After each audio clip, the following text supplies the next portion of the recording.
What's up, golf friends? This is Jim Colton, and this is the Driven Golf Podcast. I am here with the super producer, Joseph K. What's going on, Joseph? Hey, Jim. What's going on? How you doing, man? Pretty good. We are streaming live on Twitter and YouTube. This is episode 24. Not only were you the super producer, this past week we spent time in Minnesota. You were the super looper at the U.S. Amateur at Hazeltine National. So a really good week. Just wanted to give a shout out to Jose de Ballester. Did you watch the finals and the TV coverage? I did, yeah. I was able to catch the final 18 holes of it. Those guys were battling out there. I mean, after playing that many matches and that many rounds of golf, they still played some good golf. So it was fun to watch. You know, that was the highest level of amateur golf you're going to see. Two of the best players doing it. So yeah. I mean, Jose is top 10 amateur in the world, definitely a deserving champion. Noah Kent, a little bit under the radar, but definitely busted through. There were a lot of upsets of top amateurs in the early rounds and some that didn't even make it to match play. But all in all, obviously a deserving champion. Hazeltine, a championship course for sure. But definitely a shout out to Ballester and everyone who even qualified and participated. It's truly the Super Bowl of amateur golf. yeah, it was awesome. I don't know if you also caught the tail end of the Epson tour this weekend, but we had one of our own on there, Kate Smith-Stroh, fired off a early 63 and then finishing with the fourth place. So what'd you think about that? I know we were exchanging texts back and forth. Yeah, I mean, really awesome to see Kate. And we obviously been pulling for her since we had her on. She's great, you know, really trying to get that LPGA Tour card. And also, she has this thriving business with Shane Bacon with the logos. So it was a really fun episode we did with her, and we've obviously been rooting for her. Yeah, to shoot a 63, I think a career round. She was the leader after round one, but ended up at 17 under. It's really, really pretty impressive. So hopefully onward and upward for her to get in the top 15 in points in the Epson Tour season. Yeah, for sure. 17 under in 3 rounds, Jim, too. So that's it's taking it low. I've got no concept for that, but on this theme of high level amateur golf, professional golf, we have our first college coach as a podcast guest, Bill Allcorn, who is the head coach at TCU here in Texas. Spent some time with Andrew. They go way back, so they definitely have this great chemistry and this great back and forth. But Bill's in his second year, about to start his second year at TCU. He played at Baylor. He was an assistant at Oklahoma.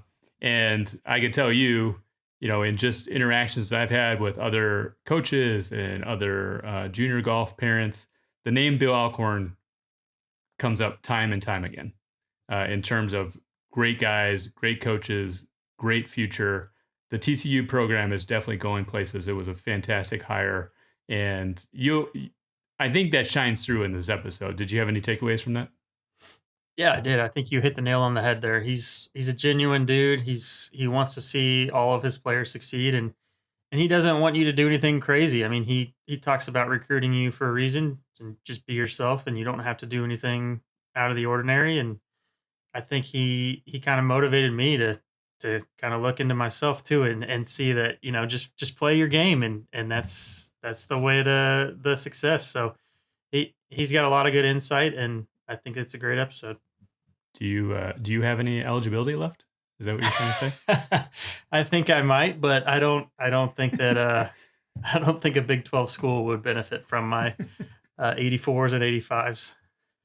Yeah, I will say, I mean, I didn't plan on talking about my golf game, but as you know, I think we've been moved and inspired by these guests that we've had on here, and obviously these conversations with Andrew on Angle of Attack have, they're sort of geared towards junior golfers, their parents, but you can't help but be impacted by these conversations, right?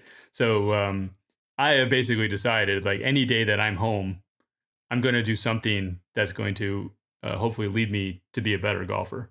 So I'm sort of on day 2 of this journey. So spent some time on doing some swing speed on day 1 and some ball striking. Did a TrackMan combine, and yesterday we actually spent time doing form work on a putting green, which is completely foreign to me. But in any case, so after we get off tonight, I'll have to continue that streak. But in any case, you know, this episode, this angle of attack in this episode with Bill, I mean, some of the things that Bill talked about in terms of little things that they look for, in terms of like character and in terms of just how they carry themselves within the round. And I think this thing about like never giving up and always continuing to fight. I think that segues really naturally into what we talked about in angle of attack with Andrew, which is really like this 74 to 72 shooter. Look, I'm not there yet, but in any case, like what happens when the ball striking and the ball control isn't quite there that day, and it really talks about just sort of the escapability, this understanding of how to change trajectory, change shot shape, which is sort of next level, which allows you to still shoot a good score when you don't have your best stuff.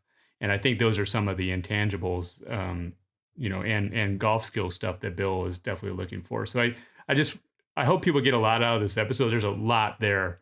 If you read in between the lines and you take Bill for his word in terms of what he's looking for in these recruits, obviously coaching a very high level D1 team. And I mean, they're going places like TCU, buy stock in the TCU golf team, because I think just a few years from now, they're going to be a real powerhouse thanks to Bill's leadership. So in any case, this is an awesome episode. I hope people get a lot out of that. So in any case, this is episode 24 with Bill Allcorn. Bill Allcorn, welcome to the Driven Golf Podcast. What's happening? Nothing, man. It's been a crazy, crazy summer. I'm excited to have you on. I mean, we did a college night about a year and a half ago, and I feel like we talk all the time, so I'm glad that the listeners get to kind of get some insight into what our conversations are like. Absolutely. I mean, I probably talked to you more than any other coach for sure. And of course, we've known each other probably 12, 15 years now. So It makes me feel good. I love doing this stuff. What's your summer been like? I mean, I know, and I know we're going to jump into recruiting in a second, but I mean, what's your summer been like?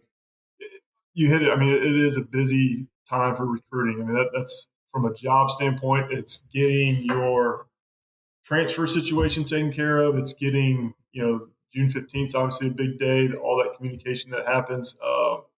And then obviously we're out evaluating and doing that pretty much weekly. And then, right now, August, you kind of start getting my guys back on campus. And now we can start having visits and recruits on campus, starting August 1. So things just gear up and don't really slow down until November for us. But summer-wise, gotten a really good time with the family. It's been great. We got to go to Disneyland, California, do some stuff out there and have a great time.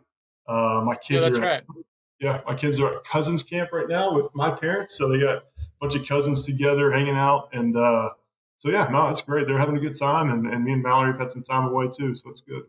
How many events are you generally going to in the summer? Not only you, but you and Coach Buck. Yeah, that's a good question. Let me see how many weeks there are. I mean, if there are 4 weeks in June, 4 weeks. I mean, we're probably bouncing around about 10 to 12 different places would be my guess. Yeah. And you're going all over the country. We are. I think that's pretty common for the Power Four conferences. Those coaches kind of jump around the same places. And then we love our local tours too. Stuff in Texas we try to hit up too. Yeah, you don't have to go too far around here. I feel like kids are shooting 8 to 10 under and not lower level NTPGA, all TJGTs, but just like the 2-day stuff, kind of the entry level stuff. Kids are shooting 66 every day. It's unbelievable how deep the talent pool here is. Yeah, and the Texas junior golf, like just the tours and the access to tournaments is phenomenal. And so you're right. I mean, there's stuff that we could go to literally every day of the week if we had the days to do it. It's just, and that's one thing I'm sure your listeners are aware of now is that we just can't. We got 45 days for the entire year, and that's per program. So it's not per coach; it's per program. Oh, it's per. Okay, I didn't know that. Okay, so it's per. Wow. I think I did. We just finished up the calendar. I think I did 22 days this year, and Cole did 23 days on the road. So pretty much split evenly, obviously. So something like that. On that topic of going and watching players, so when you go watch when you go watch someone, are the kids that you're going to watch, are they generally aware that you're coming, like you're coming to watch them? Or is it more like you get the list and you start kind of making a list of who you want to watch? Well, I think it depends on how old they are, because Yeah. obviously we can't communicate with guys before those guys going into junior year. So if they're freshmen and sophomores in high school, there's no way that we can really tell them that we're coming. I guess unless we have a contact with one of their high school Mhm. coaches or something like that. But yeah, I mean, typically we try, and that's the thing. Our plans change kind of quickly too when it comes to flights and things like that. There was twice that I was trying to get somewhere, had things lined up, and we had a tornado roll through Dallas, couldn't get out. We had you know a random fog delay for like half a day to just change your plan. Like just some random things happen to where you think you're being able to go somewhere and do something, and it just doesn't work out. So you got to be flexible. Dallas weather is the worst. This time I of think it year, was 107 today for those listening. 107. But I'm about we to got go to Minnesota where it's like 55. So you're gonna love that. I'm We leaving this place so fast. So let's dive into some of the recruiting stuff. I mean, this is really geared towards you giving us some education, especially these players that are freshmen, sophomores. I mean, even some sophomore juniors that are trying to create some interest. I have plenty of 2025 kids that I coach that aren't committed that are still, I mean, I talked to 2 coaches a day for some 2025s that are still trying to make it happen. So, as far as a player creating like initial interest, let's say someone is, I really, really want to go to TCU. Like one, what would that interest, what would be attractive to you in that like initial contact? And like when would you hope that that would be happening? So let's talk a player that we cannot communicate back with. So Yes. Let's say like let's a talk 2027, 2028. perfect. You know, initially an email with following on social media, shoot us a direct message. That type of stuff is great just to get on our radar.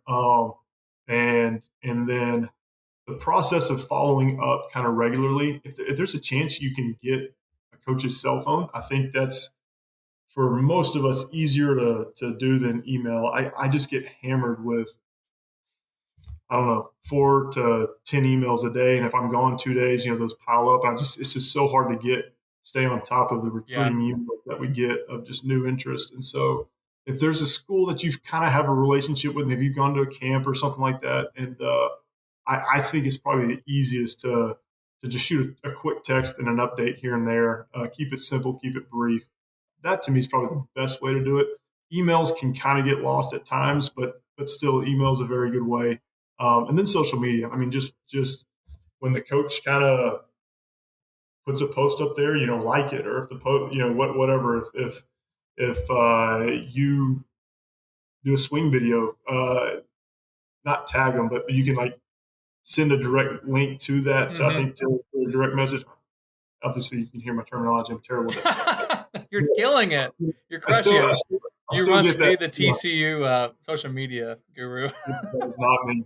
So that's why Coach Buck's around. He's much more tech savvy than I am. So But you would say like Instagram is definitely a positive for kids I to think have. so. Yeah. I, I think so. Especially eighth grade, ninth grade swing videos. There was one guy that is a 26 that we kind of recruited. We hadn't seen play much, but he did a really good job of kind of felt like you kept up with him through social media throughout the years, and you could see his swing continue to improve, and finally got to see it kind of in person this summertime, and it looks really good. So you can create relationships without having to create relationships, I guess, just by using social media the right way. Yeah, I look at it, it's basically kind of like free advertising, right? And I think that the more that you can put yourself out there in that way, it's only creating like positive vibes for coaches. I mean, they're seeing the same thing. I'm sure that you guys are thinking the same thing. And I think it's much better than never having seen anything and maybe occasionally just, oh, you saw someone on a leaderboard. That I just don't think that's as effective. I actually had a kid win an event last week and I was trying to post him. I was like, hey, you don't have an Instagram account? He's like, no, my parents won't let me. And so through a conversation, I changed their minds, not by some like evil plan, but I just said, hey, we only win so often, right? Yeah. And you want to put that out there. You want coaches to know that you just won.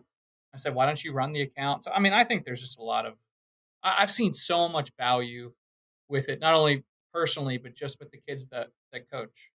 Yeah. No, I agree. I agree. I think too, you start getting snapshots of what the team is like when you follow coaches and when you follow their accounts, like Yeah. good social media accounts and good coaches that kind of know what they're doing. You start to see a little bit of personality within the team. And so if you're a freshman, sophomore, pay attention to that stuff because I think it can help you make a decision. So let's say let's jump to like a 26. Let's say there's like a kid right now, 2026, that just opened for them. You Mhm. guys have initial interest, maybe you guys have had conversations. Like what can a player do besides just playing well that's going to likely further that relationship to where you're going to highly consider them? I mean, is it just you just got to go play and play well? Is it playing certain events? One, make sure you're playing regularly because if a guy is taking 4 weeks off in the summertime, like I'm not going to say you get overlooked, but we are out there recruiting, and so we may spend more time seeing other kids play and develop relationships that way. I would say the best way to do it is to kind of just make a point to update whoever you're working with or interested in. Update them like every 3 to 5 days. Maybe once a week. Just shoot them a little video. Hey, this is what I kind of did this week, or prepping for this tournament. Hope to see you there. The coaches, we communicate with a lot of players early on, and a lot of players reach out to us as well. And so it's kind of hard for us to keep up with initiating all the contact. Yeah. And it's really, really good for the player to contact us first, to keep that communication line open if they're interested. So that's really, really helpful. If they do a good job kind of reaching out and communicating. Yeah, I hear what you're saying a lot from the kids. Like, oh, I've been texting so and so, but I haven't heard back. And I always say, they're probably talking to 50, 60 kids. It doesn't mean they're not interested. You know, and I say they're traveling all the time. So I always encourage kids like, hey, give them updates, let them know how you're doing. And the other thing is on your side of the table, it's like you're looking for kids who are interested in you. Like it would Yeah. just be like a normal relationship. If I was the only one ever texting, I'm gonna feel like, well, I don't feel like this person really wants to talk to me. So it's gotta be. It seems like it needs to be a two-way street for that to eventually reach the finish line.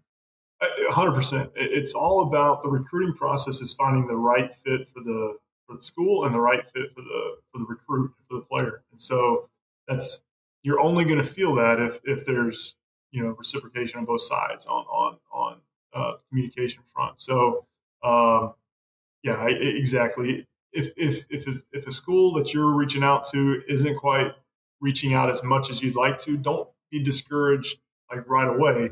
It's just there's times. I mean, I was at a donor thing this last week where I was playing at a golf course that had no phones, and so literally had my phone in the locker for like 10 hours. And you get back and you got a ton of work stuff, you got a ton of Hmm.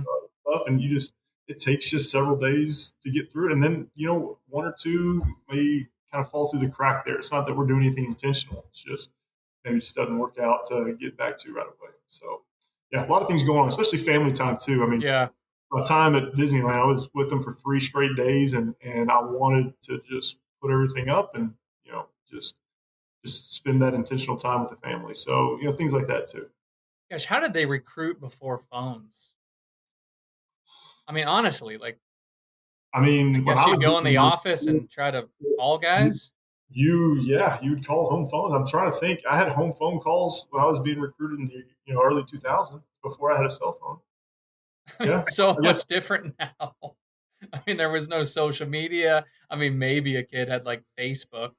we What's did get a lot of Facebook? letters. You got a lot of letters back then. There was a lot of mail stuff getting Yeah. sent, media guides and stuff like that was going on. So no, completely different animal.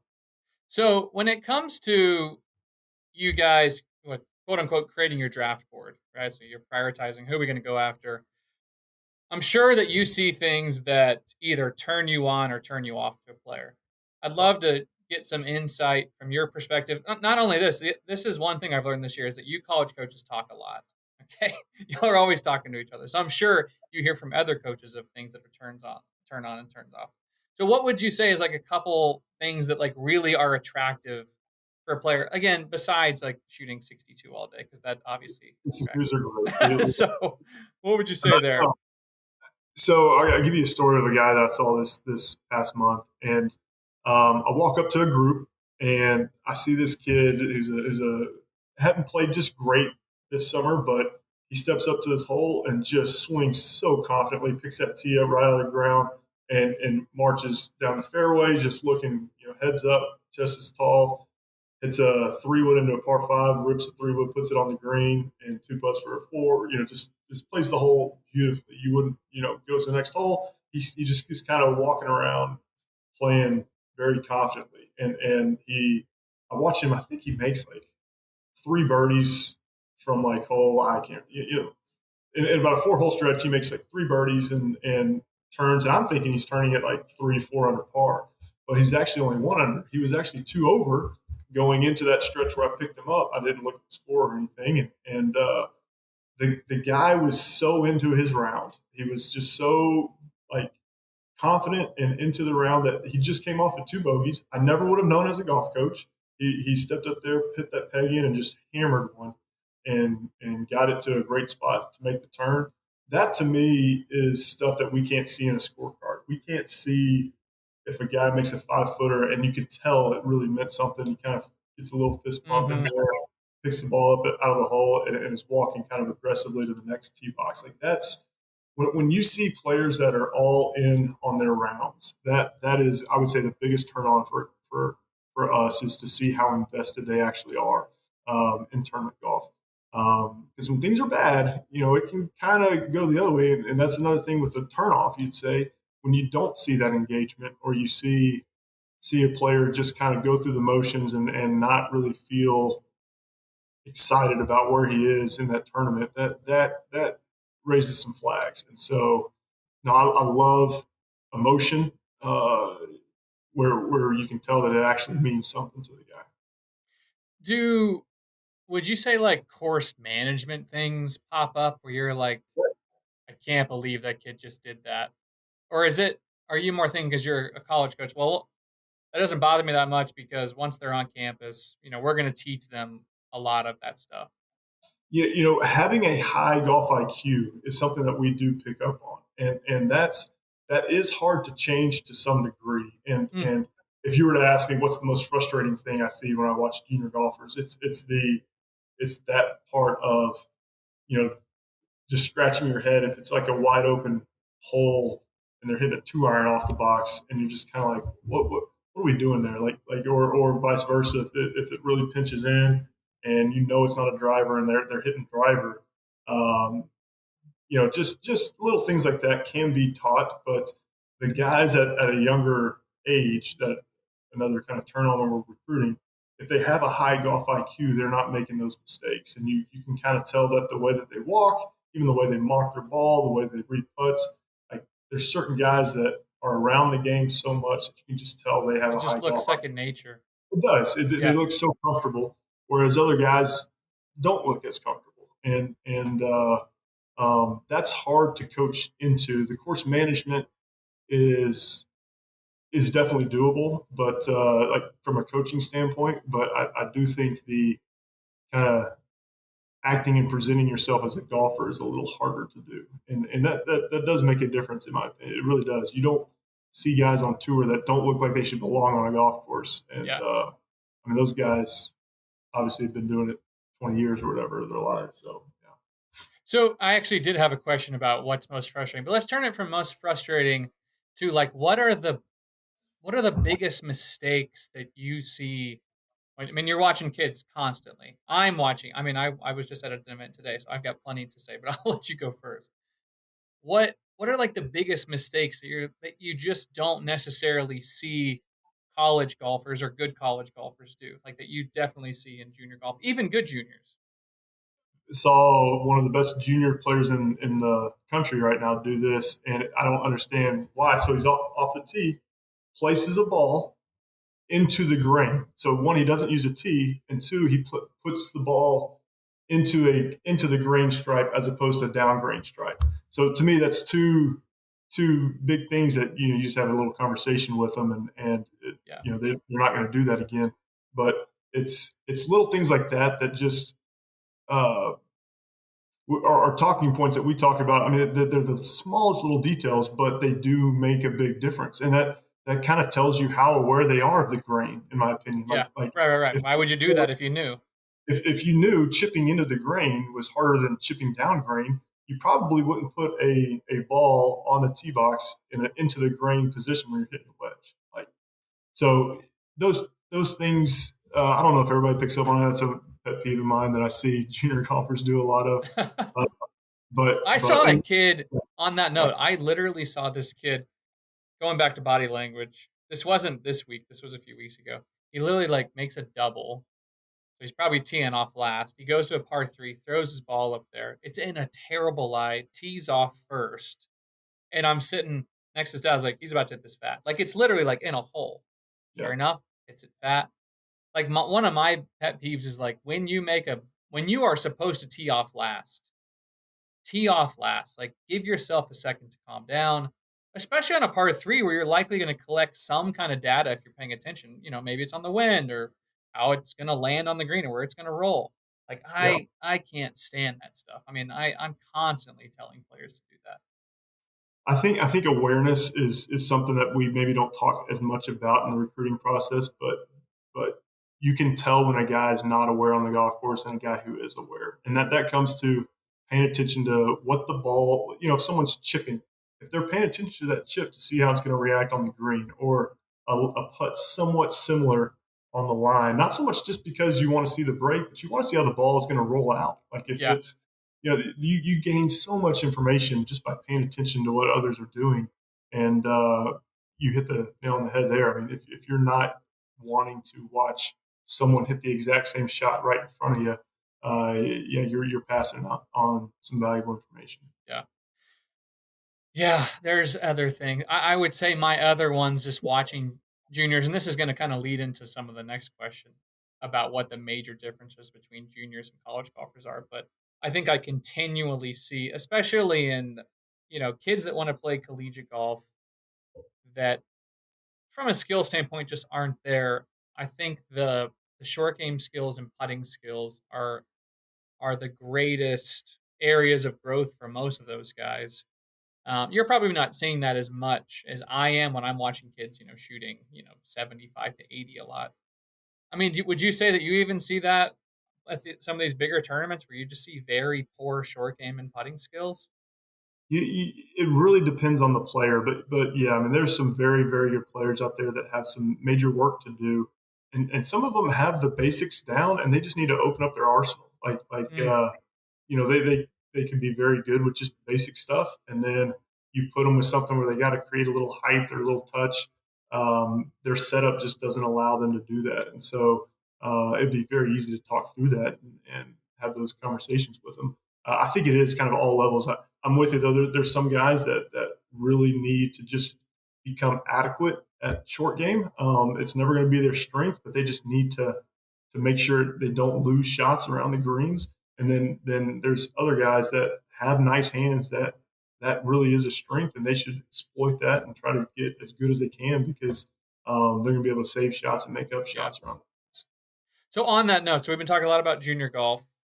You obviously have spent a lot of time with some very, very good golfers with your time at Baylor, at OU, and now at TCU.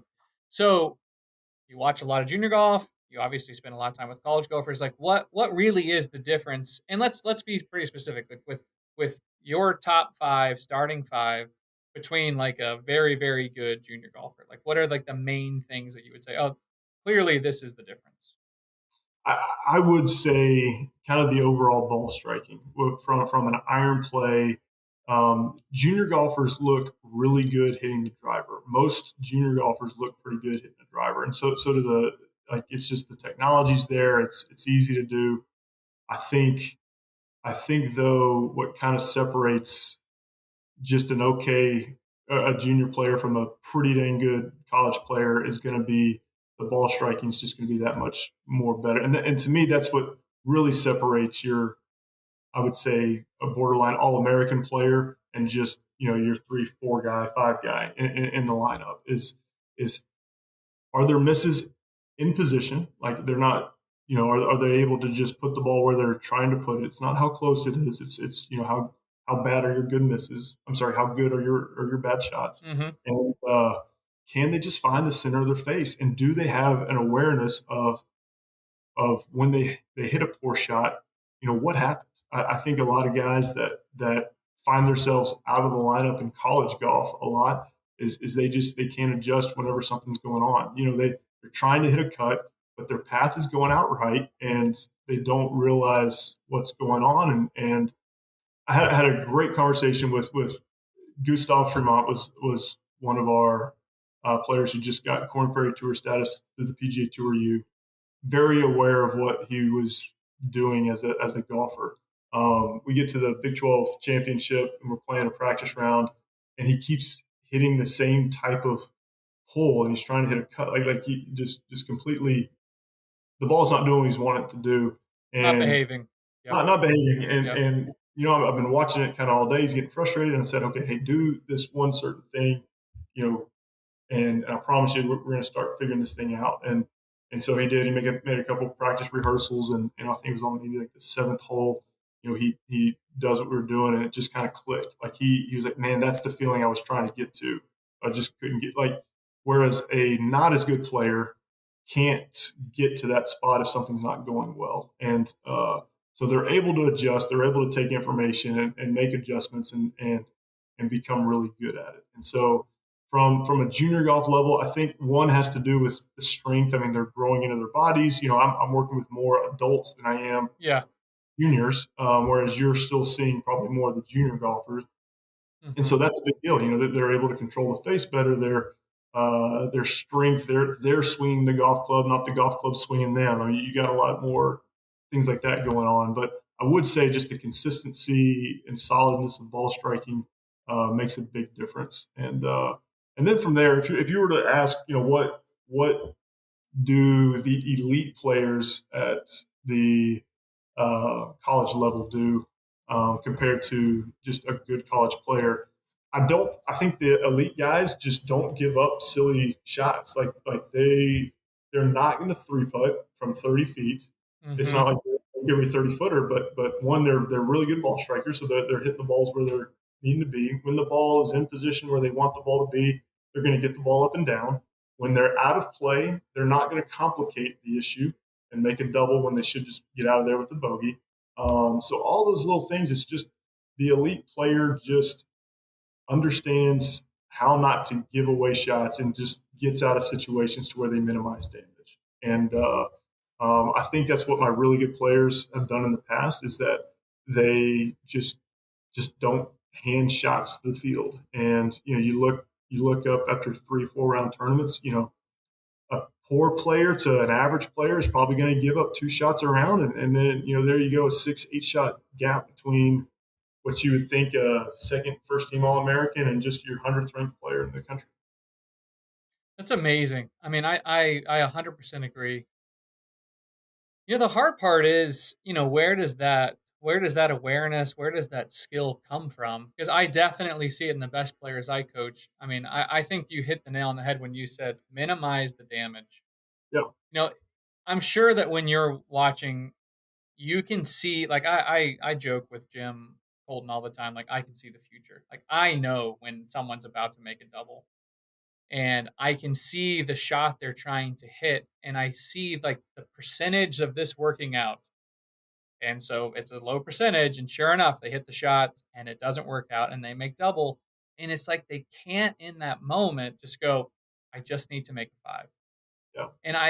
And there's only so much coaching that someone can do. There's only so much you're going to be able to do. It does seem like there just becomes like back to the golf IQ. There's just kind of this intellectual side where someone can kind of see the future and they just make better decisions. Like that to me would be hard to see maybe in like a 4 or 5 hole stretch, like you're just watching someone. Yeah. But over three or like you just said, over 3 or 4 days, that really is, good golf is good golf. Like finding good golf when you're not playing well is really the hard part. Like manageable golf, and that's what you're talking about. Like how do you manage your game?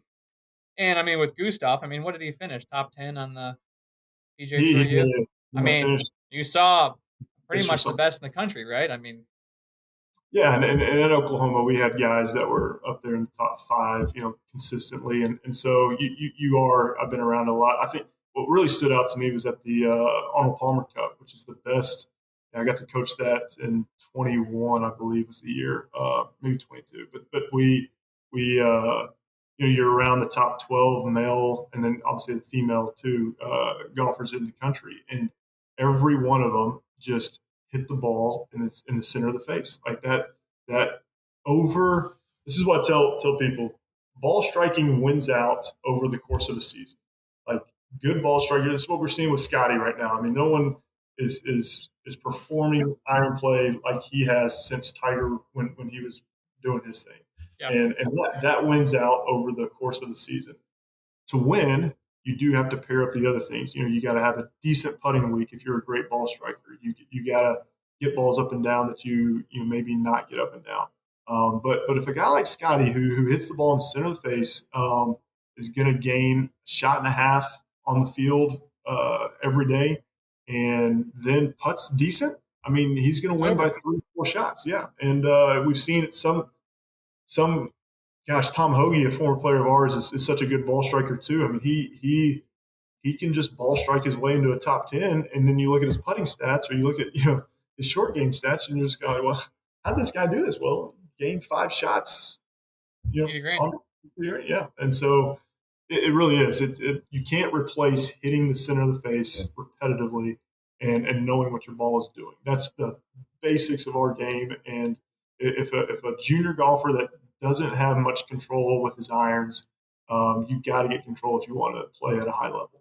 Do you think back to the ball striking with the irons and maybe even the wedges, would you say that you see guys basically hitting the same shot, or do you see a lot of working it with the irons? Not only working it left to right, but even trajectory-wise. I'm going to say more trajectory than Okay. working left to right. I think guys that understand, we're in I love where we are from a golf standpoint. Fall time, you don't get a ton of breeze. Wintertime, you get kind of the northern, you get kind of some pickup and you get breeze. So the good player understands how to control their distance in windy conditions, calm conditions, by the way that they flight it, and just a solid struck ball isn't going to get touched by the wind very much. A mishit ball does get touched, just gets hammered. Just the amount of spin and stuff that happens on a mishit lends to balls doing more of that, and obviously distance wise too. So I think it's more understanding how to flight the ball, and then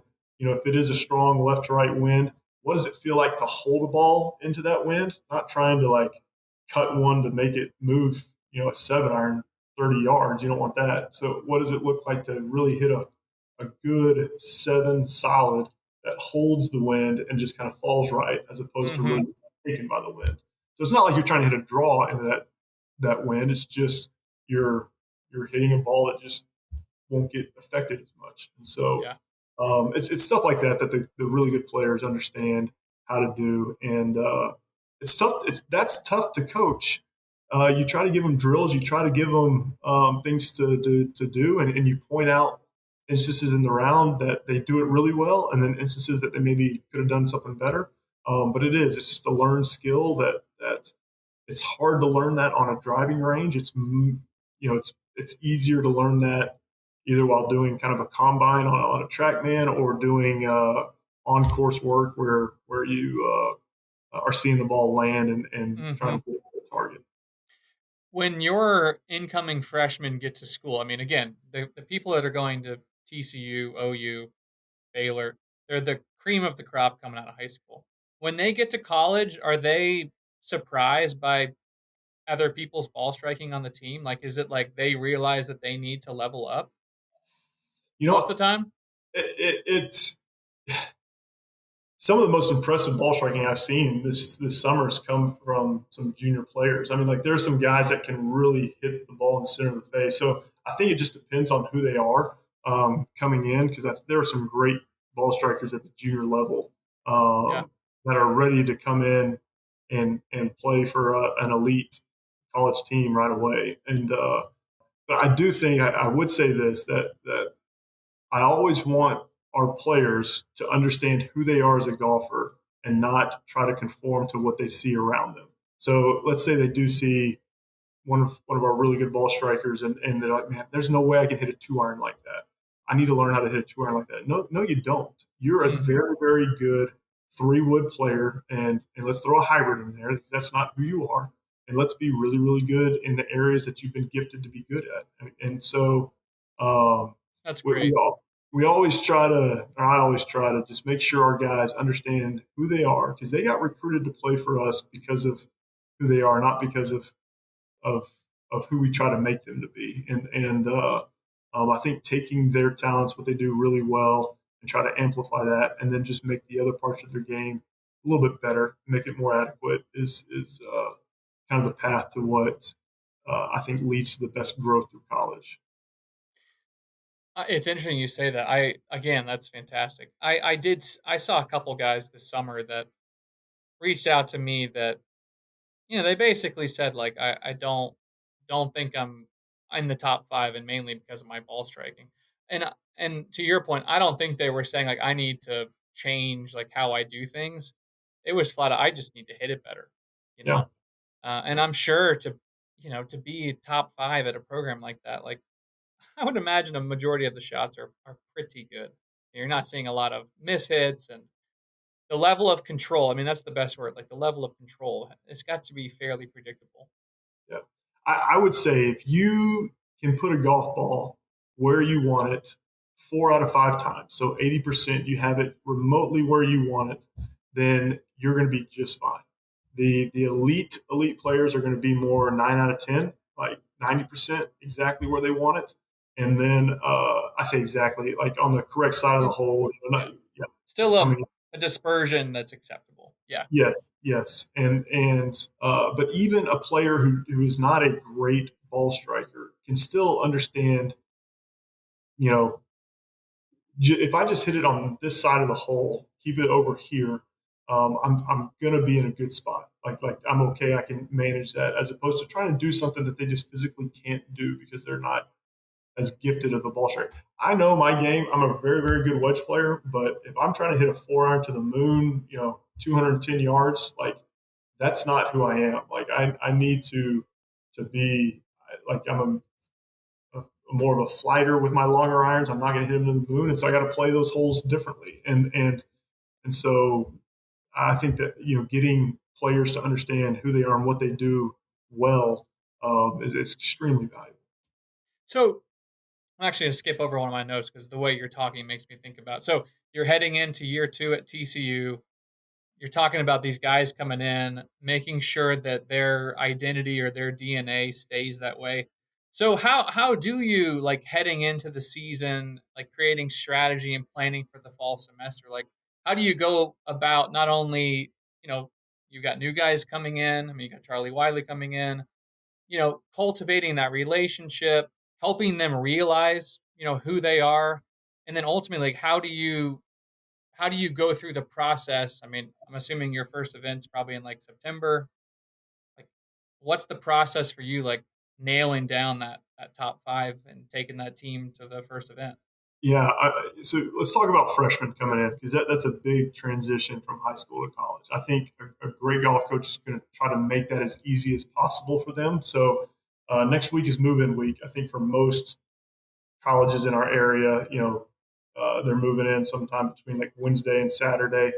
Classes for us start on the 19th. So getting them just comfortable in their dorm, understanding where everything is, getting them out to the golf courses we play, so they're not, first time we go play qualifying at Shady Oaks, they're not trying to figure out the golf course for the first time. So just letting them understand what these courses look like, and making them feel comfortable, I think is the best way for us to help them initially.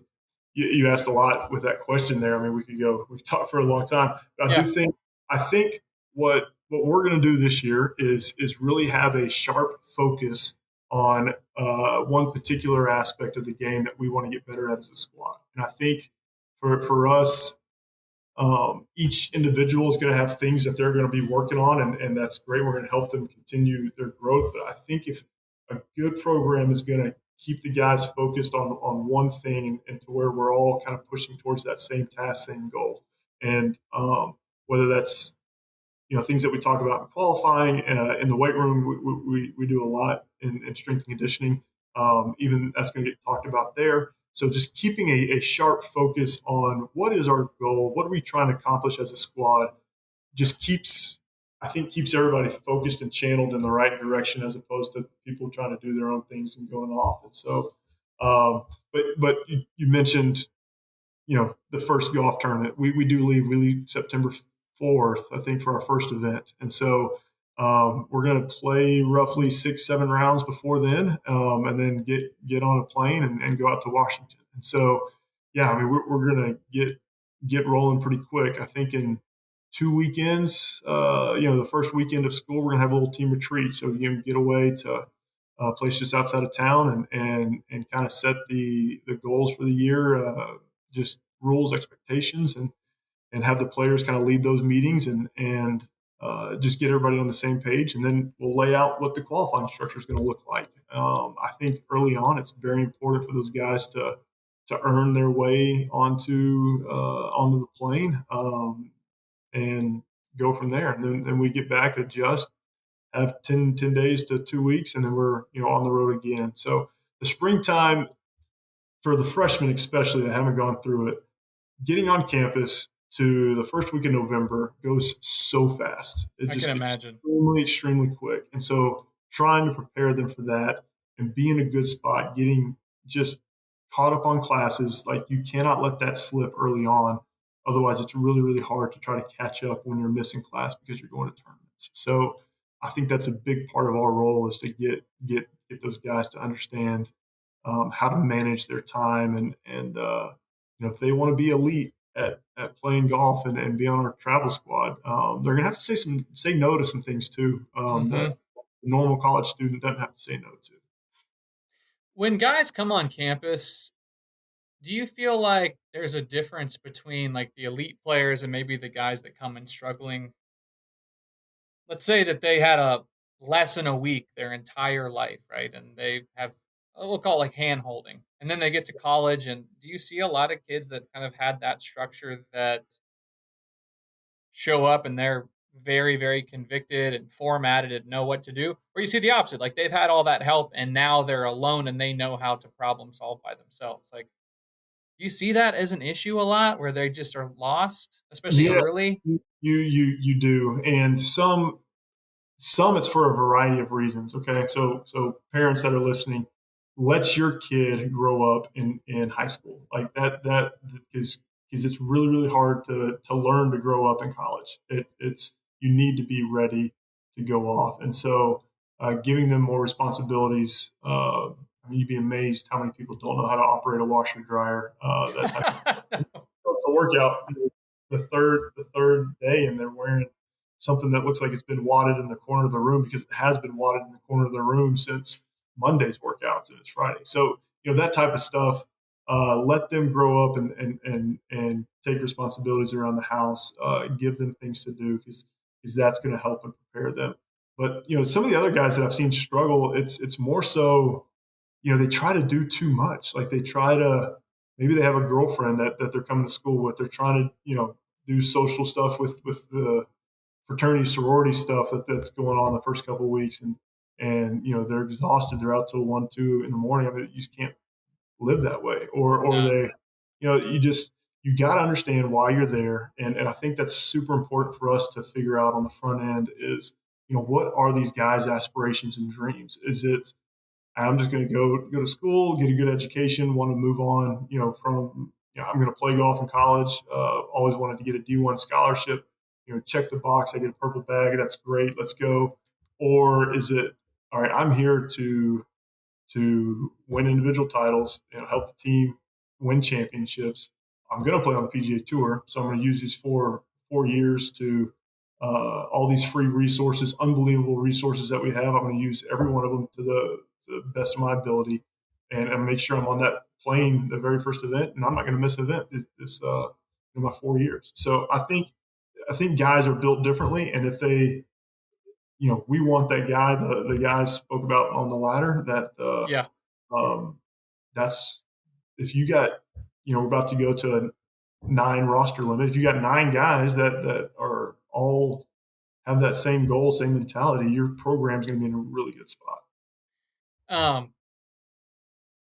Kids that are trying to talk to college coaches, what you just said, the latter guy, that is what you need to say to coaches. I think we're going to make a clip of that and just post that, because that, I think that across the board, that's kind of what when I talk to coaches, I mean, I think that's what you guys want to hear, is that I want to be the best player I can be. And most kids, when they grow up, I mean, they want to be a PGA Tour player, right?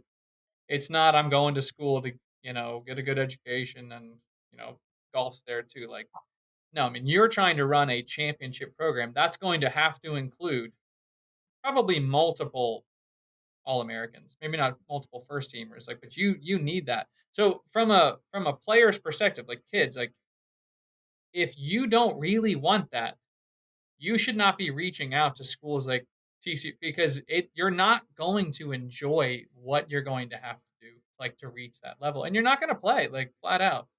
So, I Yeah. mean, if you are a kid that wants those things that Bill just listed, then absolutely say that. Like, kids always, what should I say on the phone?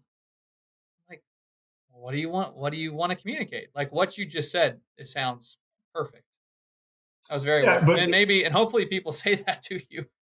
well, yeah, and it's genuine. Like it's got to be genuine. You Yeah. really, like, for junior golfers, understand what your goals are, and because there's a place for someone to go play 4 years, be get a great business degree, and go right into the business world and crush it. And I promise you, you're going to make more money than most professional golfers. Yes. And that's exactly. Yes.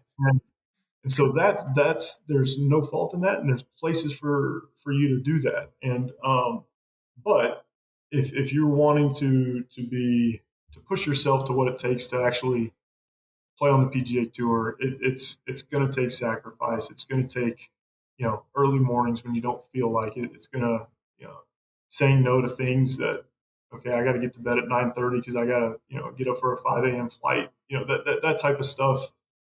It's just a lot more discipline of an athlete. The greatest of all time, whatever sport it is, I love learning about that stuff. But to me, the greatest athlete might be Michael Phelps and what he did. I don't know if you ever pay attention to his training regimen about what he did, but for, I want to say, 3 straight years, he was literally in the pool every single day. Did not skip Christmas. Like, he spent like 1,000 something straight days in a pool training and eating, golly, 6,000 calories a day. I mean, just insane amount. I mean, and I'm not saying that that's a healthy lifestyle to do, but if you really want to be the best, there's a saying that I always say is, like, if you're going to do something that no one's done, you gotta, or if you're going to accomplish something that no one's accomplished, you got to do things that no one's doing. So that little phrase kind of goes across the board in everything that you do. If you want to accomplish something as a junior golfer that no one's accomplished, well, you gotta be doing things that no other junior golfer's doing. And so think about what that is, and start putting it into action. It's fantastic. I'm sure that's incredibly motivating. And, I know the kids that I coach that want to play at somewhere like TCU or a big program. I mean, these are the conversations that I have constantly. I mean, it's not, you know, practicing every day to a degree is not necessarily a separator. Like, most kids practice every day. It, in my mind, to reach these levels that these kids want to reach, it does take a lot of discipline, not only like discipline, but also like a ton of reflection as to, like, why am I not doing the things that I need to do? Whether that's like, I don't hit it far enough, and I'm not working out, I'm not taking creatine, or I don't really know how to spend my time. Well, I'm not doing statistics. Like, there's always going to be an answer as a as a player, I'm sure in college, but also as a junior, like there has to be a high level of self reflection. Because here's what I know. I can't make it happen. I mean, I spend more time with these kids, and you spend more time with these kids. We can't force these things on people. Like there, at some point, there has to be some type of ownership and reflection that to make this stuff happen. Now, you and I both have the tools and the resources to help them, but there also has to be like this willingness to ask. So, I mean, I'm sure that you see like those traits of just like you just said, curiosity. Like I want to know the answer, but once you have the answer, there's no excuse. You've got to pedal down and make it happen. Yeah, I think a lot of junior golfers just don't know what they don't know, and Right. they may be thinking they're doing things the right way, or trying to be productive, but maybe they're not using their time Yeah. wisely enough, and having conversations with guys like yourself and folks that have been there to give them a little bit of direction is huge. Yeah. Okay. You've been very generous with your time. I got one more topic.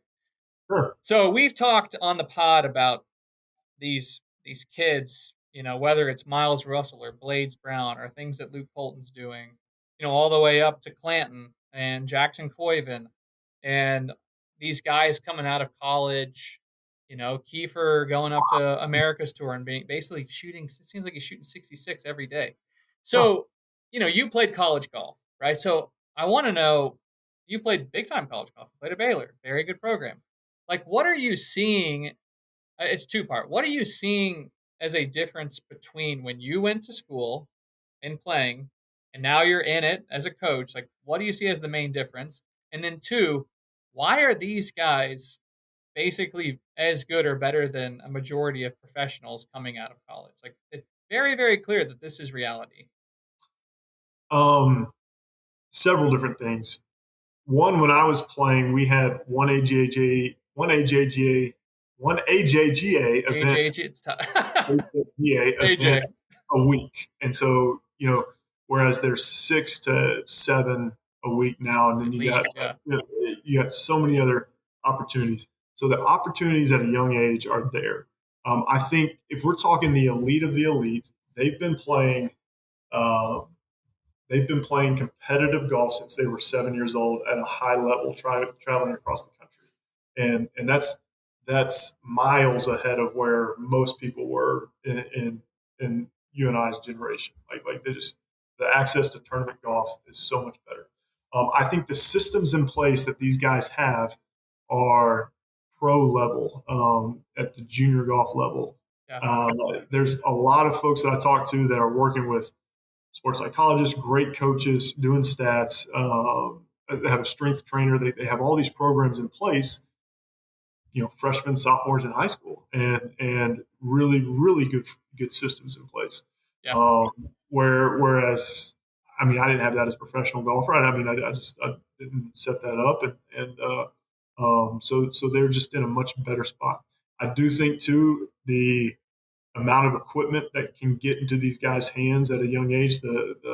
Your manufacturers do a fantastic job of helping these players out at a young age. So one, they're playing with the correct equipment that they need to be playing. They're playing way more tournament golf than what we were playing. They're more prepared.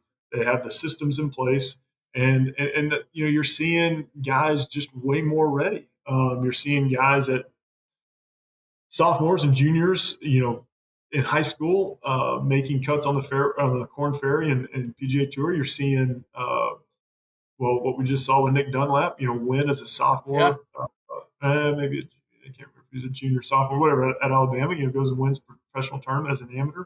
And of course, what Luke Clanton's done, and Coyven's fantastic. Gordon Sargent's been a great player for a long time. You see a guy like Carl Phillips going out there and winning He just won. I mean, and he had what you would unreal.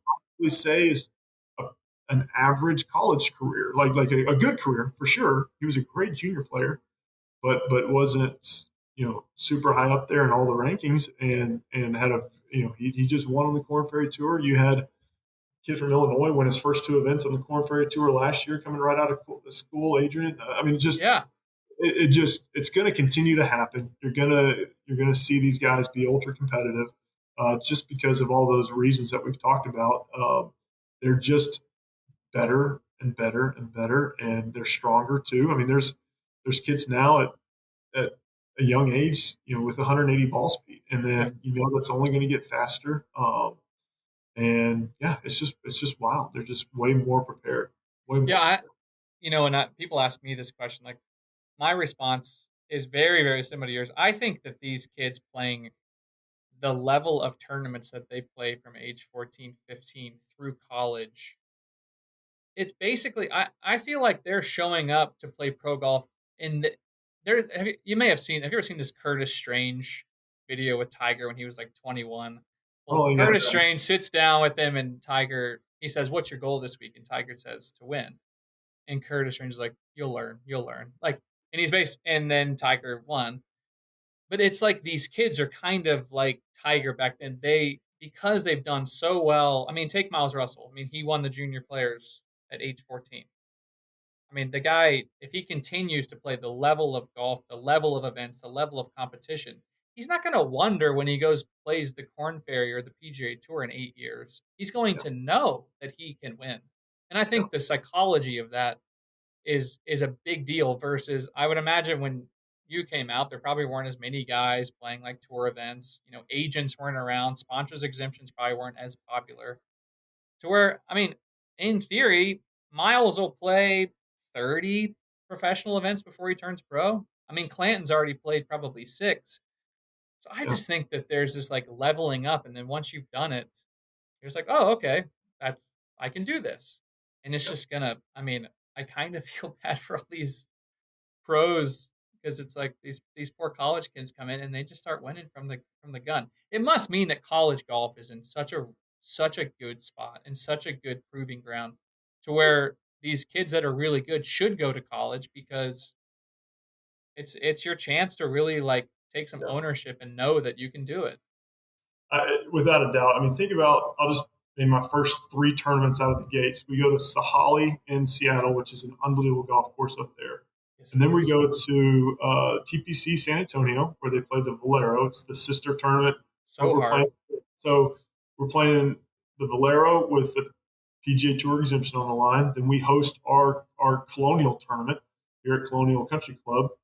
Charles Schwab's is involved now. It's the Ben Hogan Intercollegiate and Collegiate Invitational, and so right out of the gates, these college players are playing PGA Tour venues. It's set up. We're using the exact same pins that the tour guys used, and we're going to set it up tough. I mean, we are going to set it up just like a tour event because these guys aren't going to look stupid playing these golf courses set up that difficult. And so they're just more prepared and more ready. I mean, you got Olympia Fields hosts a great tournament too. I mean, there's just so many great events on historically great golf courses that there's nothing really intimidating getting out there on the PGA Tour except for the crowds because the golf courses aren't going to overwhelm them either. Do your guys on the team play with a lot of the guys on tour that are TCU alum? Yeah, I mean, our guys are involved, of course, when they're traveling and summertime, not as much, but yeah, before the season started, kind of the latter part of the fall time when it's a little slower, we're with Paul Barjon and Hoagie. They came out with our guys. Gustav's actually going to be living here in town, so he's going to be Oh, around yeah. our guys. Okay.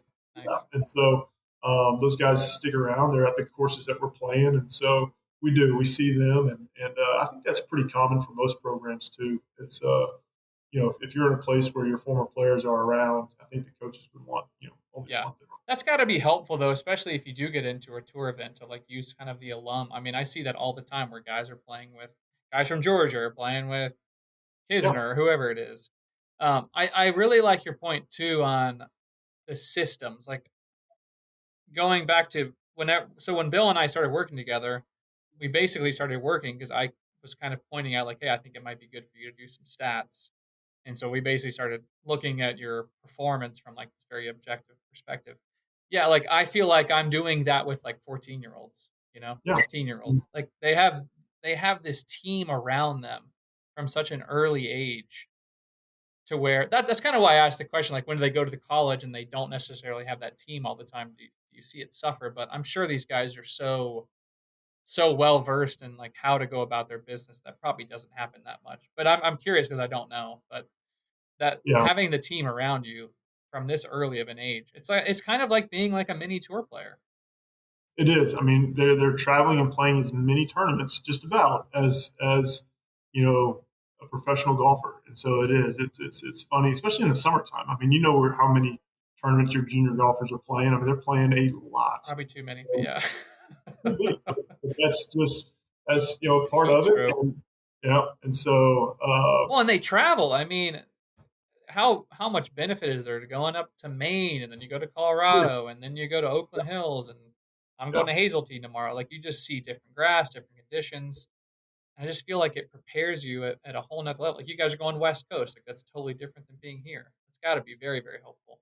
But let me talk to the junior golfer that can't afford to do that, because I get that. Like that is a financial burden on a family, and that does not keep your son or daughter from being recruited, in my opinion. Like you do what you can do comfortably, and if your son or daughter has the desire and will to continue this on through college and everything else, he'll find a way to get there. You Yeah. don't have to go do that, but it is great if you do have the means to be able to go and kind of stretch your wings and play different places. But if you play only in the state of Texas, that is okay. You can still develop Yeah. by doing that. Yeah, for sure. Well, Bill, this has been fun. I always enjoy talking to you. We have been friends a long time, and I'm so excited for everything that's happening for you. I hope you guys have a great year. I know, I mean, I'm coaching a few of the guys coming in. I'm excited to see how they do. I'm sure you guys are going to crush it. And so, how can people follow you? Follow TCU? Like, what's the best way? Instagram is probably the best. I'm at what is my handle? TCU Coach Bill, I believe, and then same thing on Twitter. And then just follow our accounts. Follow some of our players, Yeah, and definitely they follow the do it. players. Yeah, they do a good job of kind of letting you know where they are, what they're doing, and keep up through that way. And we send, whether it's a booster club event or tournament result, all that stuff kind of goes through the social media and gets out that direction. So that's really, You guys can, yeah. You just got a bunch of hats in. Can people order hats? I love that. You're a big hat guy. I need a TCU hat soon. Join, All right. join our booster club. Yeah, join the Booster Club. That's right. All right, man. Well, hey, best of luck to start Thanks, the Andrew. year. We'll be following.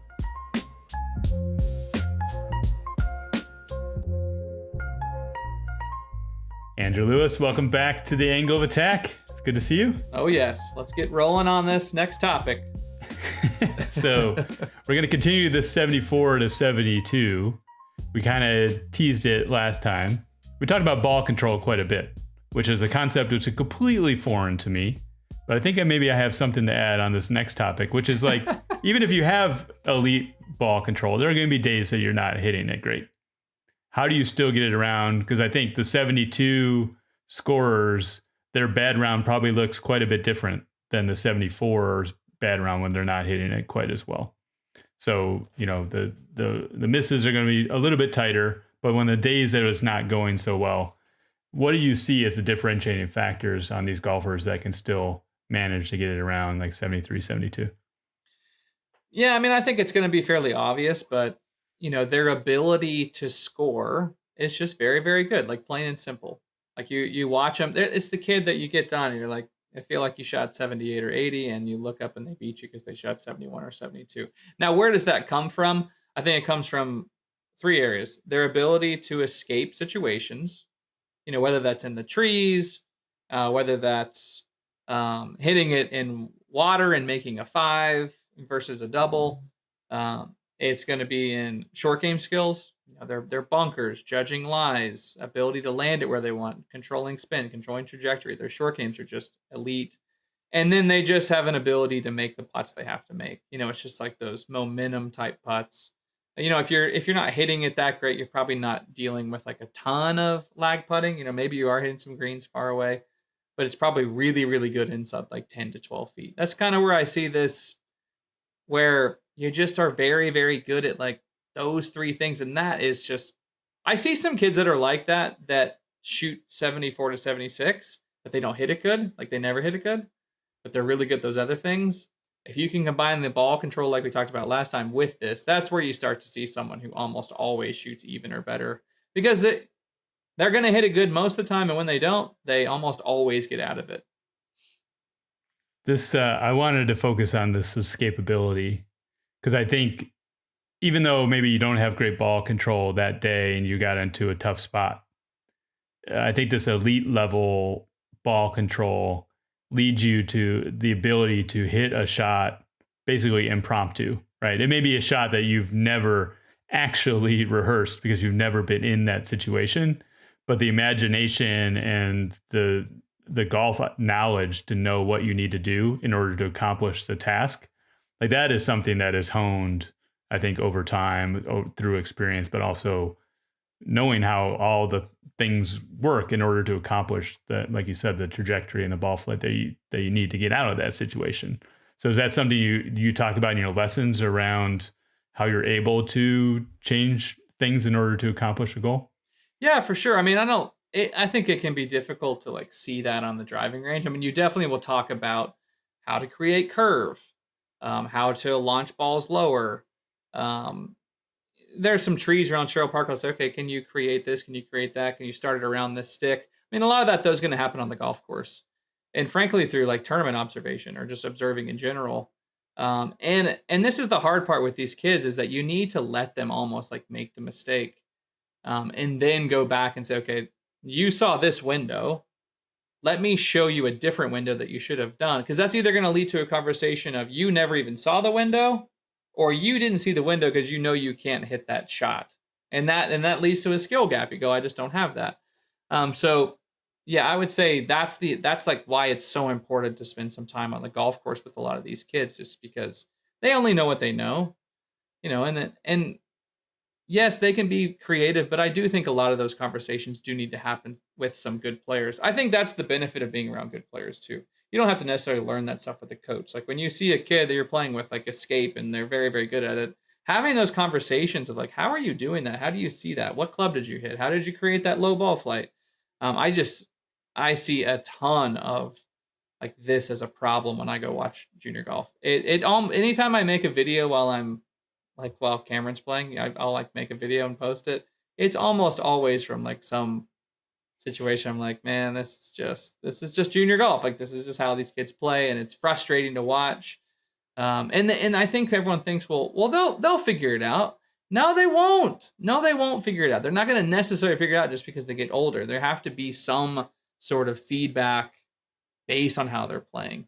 And obviously some kids are like a little bit better at it out of the gate, but experience is obviously key. So let me ask a question. So how often are you doing playing lessons with players? And then in those playing lessons, are you putting them in those positions intentionally to see, or you're sort of reacting to wherever they hit it, and that gives you a trigger to coach it up? Yeah, so I do a lot of group training. So I'll take the kids on the course during group training. I'd say in private lessons, probably like 1 out of 10 lessons I'll try to go on the course on average. And then I do a lot of tournament coaching where I'll do practice rounds with kids. So yeah, for sure. I mean, inevitably they're going to hit in the trees, so I don't always have to, go and create that situation. But usually if I'm with 2 or 3 kids, I'll find a situation. I'll say, okay, let's all come over here. What would you guys do? And I almost always let them answer before I actually tell them what I would do. And not that my answer is right. Like maybe they can pull it off. But yeah, having those conversations, because like 50% of the time it's a misjudgment of like the lie more than anything. It's not even like the window. It's like they don't realize what the rough's going to do, or how much they're going to have to steepen the strike, or that's on a slight upslope with a tree there and they're not going to be able to keep it down. So it's not, I think it's such nuanced stuff that's the hard part of this stuff, is it's so gray that you like hitting your driver is black and white, right? You tee it up this high, you set up this way, and you basically hit it the same way. But short game, putting, escape shots are very, very gray, because each situation is like slightly different. And you can literally have 2 balls that are this far apart, and they can be completely different shots just because of the lie. So the more that you're teaching them the nuance of like the lie and how things have to change is based on that, is like how they start. That's where the creativity comes. I had a coach the other day, I'm not going to say who it was. He said, quote, "You can't teach someone that." Like he was talking about short game skills or like escaping. You absolutely can teach someone that. It's very, very nuanced. And the more that, like, I would argue kids that I've taught steepening and shallowing of the angle of attack are much better served in situations like that, because now they know what they have to do to launch the ball better through the trees, or how to hit it higher out of the trees. So those things do need to be taught for sure. That's interesting, because I just hearing you say that, I'm going to go on a limb and say most coaches aren't having these types of conversations. Like this seems like really a kind of next level conversation. And also there's this understanding of the swing and what it's going to do and how it's going to change the trajectory. Because like you said, you'll never be able to coach every single situation that a kid's going to be in a tournament. No. But they need to be able to hopefully discern the lie, like you mentioned. So being intentional about that, which is probably not something that a lot of people teach. But then also what they need to do to accomplish the task. Like what I see this in the videos you post to Cameron, and I've observed it myself with some of the other kids you coach. I love it. And Joseph is going to nod his head. I love it when you see them rehearsing a shot, because you can see the gears working in their brain around exactly how they're going to tackle this. And this one or two practice swings where it's really rehearsing the movement super intentionally. And then it boils down to execution. But I think that comes from this higher plane of understanding the game, which is really awesome to see in a young person. Yeah, that goes back to seeing the future. I watch these kids and I can see, I know what's going to happen before they do it because of what they're doing. I mean, today Cameron was in a situation, there was a rock behind the ball. His playing partner was right next to me. I said, "I guarantee you he's going to hit the rock." Because I could tell by his practice swings that he wasn't narrowing his circle enough, and it was going to be too wide, and he was going to bottom out early and hit the rock. Sure enough, he hit the rock. So yeah, the more that, you're right. You're totally right. I'm not going to spend enough time with them. But if I teach them enough about the nuance of judging lies and how trajectory has changed and how to path, then you don't need to, because they're able to take this idea and apply it to all of this stuff. Because you aren't, because every situation is slightly different. I just posted a video 20 minutes ago with Henry Jackson hitting out of rough. And we literally threw 30 balls down in rough.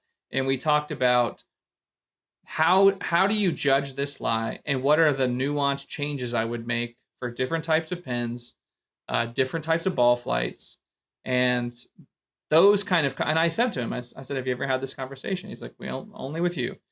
If you're not having those conversations, that kid is not going to know how to do it. And I'm becoming more convinced the reason that it sometimes works is because a kid's motion will make sense for that lie. So it's like, okay, it worked out that time because your swing is shallow and you had a lie with no grass behind it and it was on a slight upslope. But if they continue with that motion on other shots, that's why it's like, oh, why are they so inconsistent out of the rough? Well, there's no adaptation.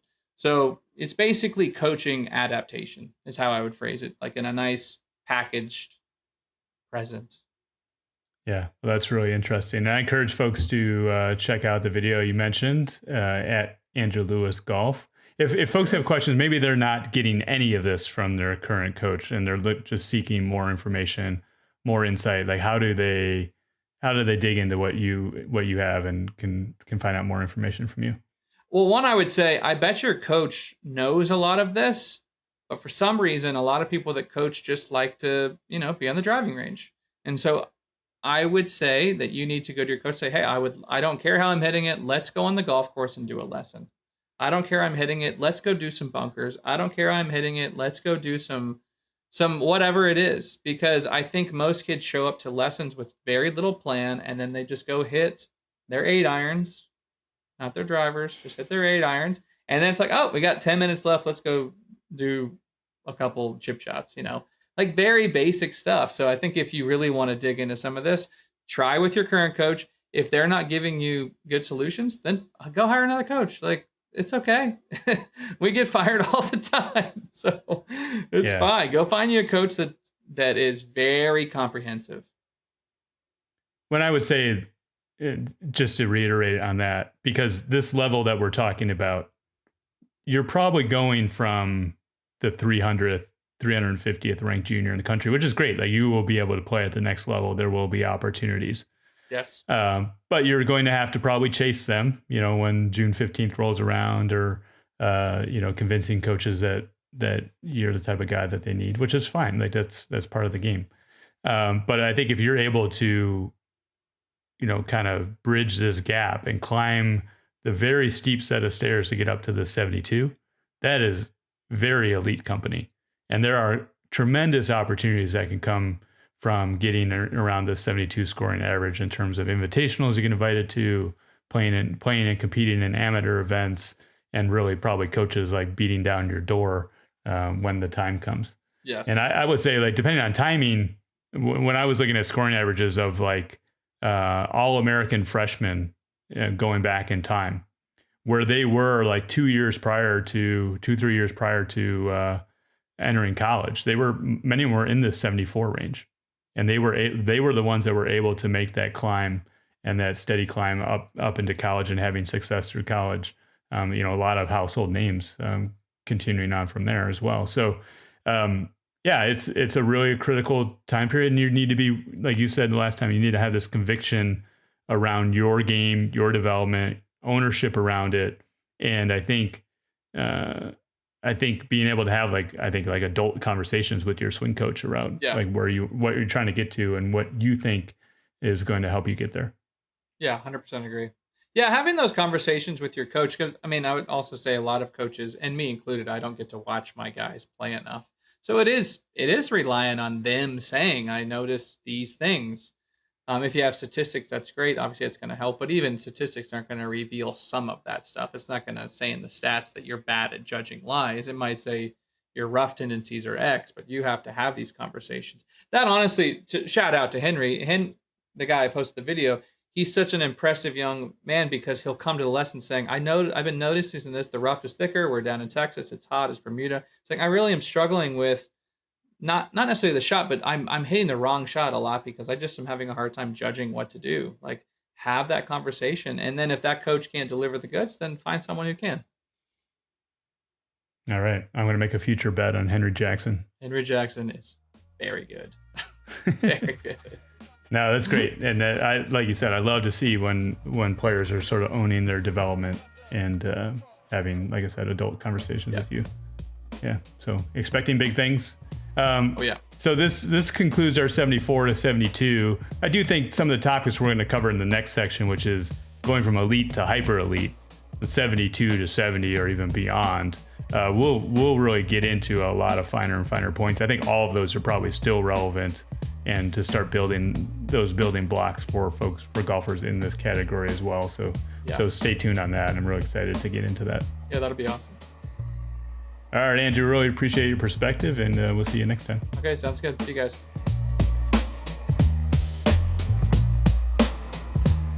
The Driven Golf Podcast is produced by Joseph K. If you like this episode, like it, subscribe, pass it on to a friend who might be interested. It really helps us out a lot. We'll be back in a couple weeks with the next episode. Until then, remember, in this great game, the journey is the gift. Enjoy the journey.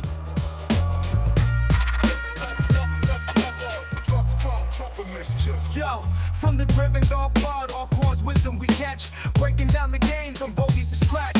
From the first tee to the championship match, he's about to dispatch a TCU crew unmatched. Mental toughness is the groove that we move to improve. Coach Allcorn taught us well, it's the mind you assume. Skills on the surface, but the mind's what you choose. When the pressure's on high, keep it cool, never lose. It's more than the swing, it's the focus you find. Stay calm in the clutch, let the rhythm unwind. On the course, be still, let the nerves all align. It isn't just in the stroke, it's the strength of your mind. If you want to accomplish something no one's done, you gotta do things that no one's begun. Take the swing, take the shot, don't run. The path less traveled where there's battles won. Recruiting talent's more than just a grind. It's defined like sand turned to glass. In time it'll shine. Character, leadership to make it 5-man squads. Ballers standing tall even against tall odds. Building a team's about more than just skill. It's the bond and respect, the drive and the will. Every shot that you take is a piece of the whole. Blow the frog horn if you feel this in your soul. If you want to accomplish something no one's done, you gotta do things that no one's begun. Take the swing, take the shot, don't run. The path less traveled where this battle's won. Routine is the armor that keeps you on course. When the game gets tough, it's your guided force. Every day, every round, bring the same flame. That's how you rise up, how you build up your name. Long-term vision, that's where Allcorn stands. Developing the player, developing the man. Life beyond the green is all part of the system. With Coach Buck to a system, steady dishing out wisdom. If you want to accomplish something no one's done, you gotta do things that no one's begun. Take the swing, take the shot, don't run. The path less traveled where this battle's won.